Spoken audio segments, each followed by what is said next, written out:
Hi dear friends, welcome back to this channel. Today in this video I will show you how you can send PDF files on the email. So guys, if you find this video is helpful for you, then please give like this video and subscribe our channel. So without wasting time, let's start video. Firstly, open your Gmail application and you will see compose option. Just click on it and then select the email on which you want to send. So after that, select the subject.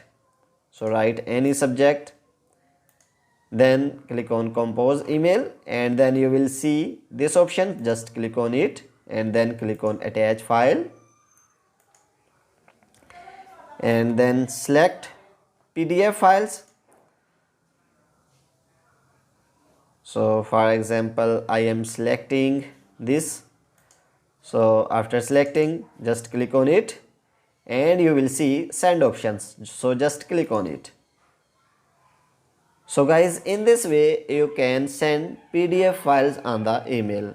So guys, if this video is helpful for you, please like the video and subscribe our channel. Thanks for watching.